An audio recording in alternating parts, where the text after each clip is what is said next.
Let me show you how to make my son's favorite lunch, or one of his favorite lunches, roasted tomato soup with grilled cheese. Perfect for dunking. You gotta try it. To start, I'm going to prep a baking sheet with oil and parchment paper. Adding the oil first and sticking the parchment paper helps to keep it down. Now I'm going to add a variety of tomatoes.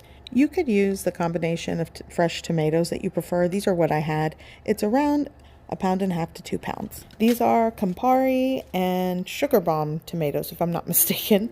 Okay, so I'm also going to add 1 shallot that I cut in half. And I'm also going to add 2 cloves of garlic. The amounts are up to you. Now I'm going to add like a 1/2 teaspoon of salt. I'm going to add a little more cooking oil. I'm using avocado oil. Mix it and pop it into a preheated oven at 425 degrees Fahrenheit and let it roast for about 20 minutes. And all of these should be roasted, a little bit of charring, and a lot of the juice has released.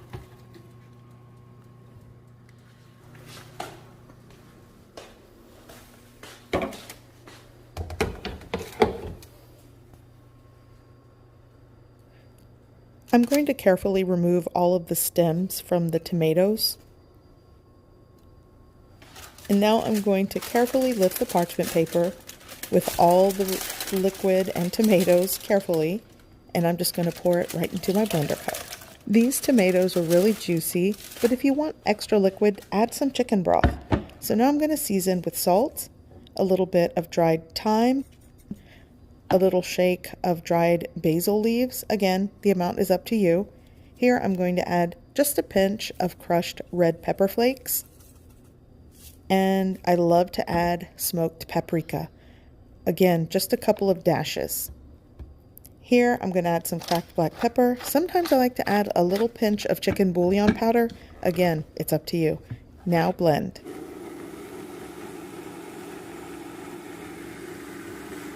Once it has pureed well, you can serve. It's as easy as that, and it's so good.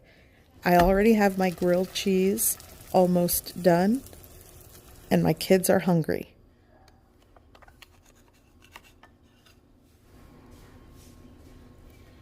So here's the plate. And a trick to putting a glass bowl on a glass plate, I put a wet little paper towel underneath. That keeps it from sliding everywhere.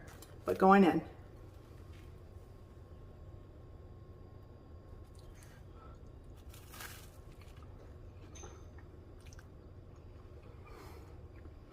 Going in. Double dipping. So good. You gotta try it. I'm making Almo Rice today. This is a blanket of egg over, I'm using a bacon stir-fried rice. See that? So good. Let me show you how I make it. I just chopped up around 6 to 8 ounces of bacon. I have just a small piece of red bell pepper that I diced, half of a small onion that I diced, and underneath I have some julienne carrot pieces. And that's going to be mixed in and sauteed with, this is like day-old rice that I'm going to add into the pan once the bacon is cooked and ready. Okay, here on the plate, I've just added a paper towel, a kitchen paper towel, and I'm going to take out the cooked bacon and just set it aside until I'm ready to add it into the rice. So here's the rest of the bacon grease that I removed from the pan, but I left several tablespoons in, so I'm going to turn on the heat. My fresh ingredients. Just a pinch of salt. Going in with my rice here. And I'm just going to break that apart, mix it up, and saute and fry it for a little bit in this bacon grease. Okay, now I'm going in with my bacon. Give it a mix, and this is done. I'm actually just going to shut off the heat at this point because my rice is combined. It's fried a little bit. And like I said, if you want to add soy sauce and really season your rice, go for it. I think this is fine for Almo rice. Just going to scoop rice right in the center of the plate. This is actually a small plate. I'm gonna shape it into a mound is essentially what you're doing. There we go.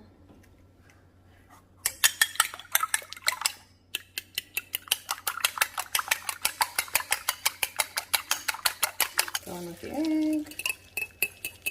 Over a steady medium-low heat, low to medium-low. I'm not working with a large amount of egg or a large pan, so quickly, there we go. Oh, should I just, there we go. You can get fancy and do like a heart. Oh, or you can just go. Mm.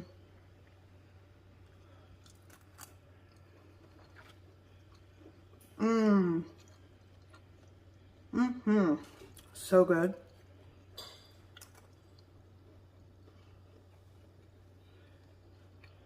Let me show you how to make enchiladas. I've done this before, but it's worth repeating. My favorite. In a preheated pan, I'm adding a little bit of cooking oil with a pound of lean ground beef.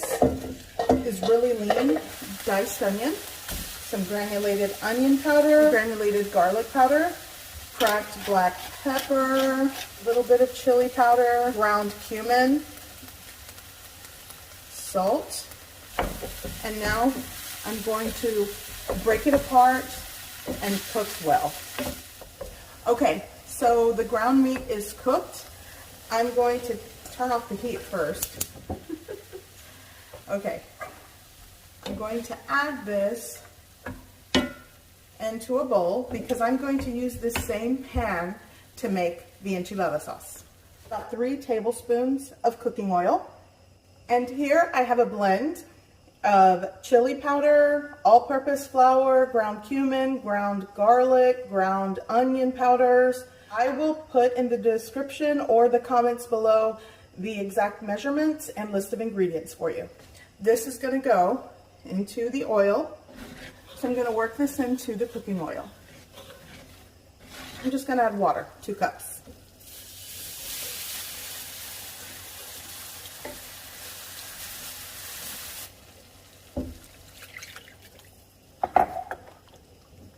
Once you have it completely combined and all the lumps worked out, let it gently simmer until thickened, shut off the heat and set aside, and it's ready. You'll want the sauce to look just like this. Now I'm going to work on my corn tortillas. I'm going to use about 14 to 16 and I'm going to pass them through the preheated cooking oil to make them soft and pliable. So here I have a blend of mozzarella and cheddar cheese, my prepped corn tortillas. Just take a little bit of my enchilada sauce and kind of smear it with a tortilla on the bottom. Some ground beef, some cheese, give it a roll. You can pull back on the roll to tighten it, and then put it to the side and start prepping all of your enchiladas. Just this way, repeat the process. So all of the enchiladas are assembled.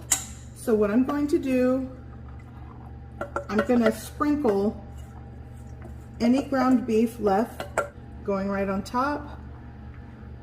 You don't have to do this. My family and I, we love onion. So I'm going in with some fresh diced onion.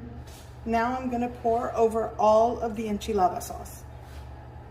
Spread it evenly on top. Cover with aluminum foil. And now pop into the oven. Okay, this is done. Okay, let's carefully. Oh my gosh. So here we go. My favorite enchiladas. I make these probably once a week. It's hot, I know.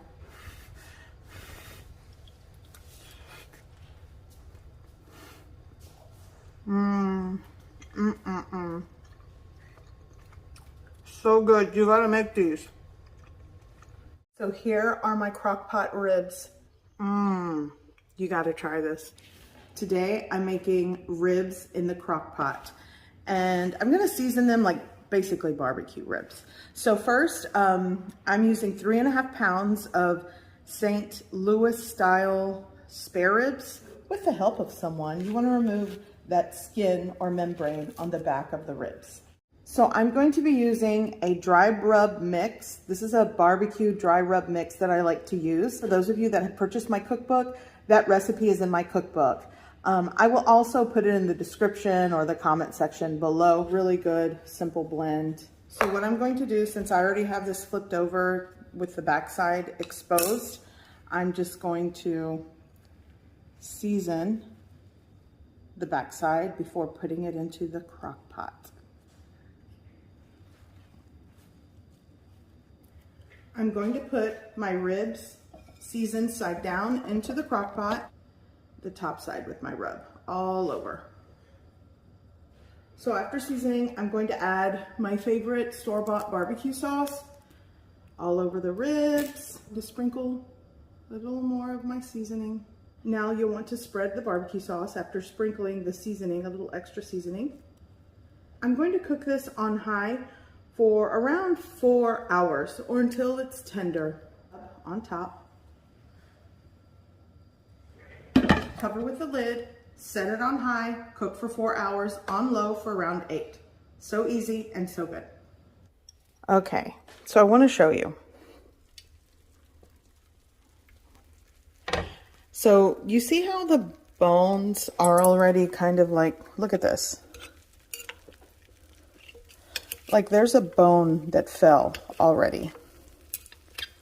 So I'm gonna take like a chopstick and kind of poke like the thicker parts. Oh yeah, this is tender. Okay, let's see if I can do this in one go.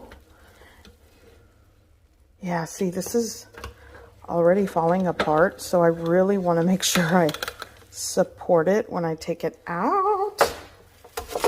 There we go. So here are my crock pot ribs. They smell and look amazing. And you can add any of the barbecue sauce that's left in the crock pot, just ladle it or spoon it over the top and dig in. Okay, let's give it a try. So you can see the bone coming off clean. So good.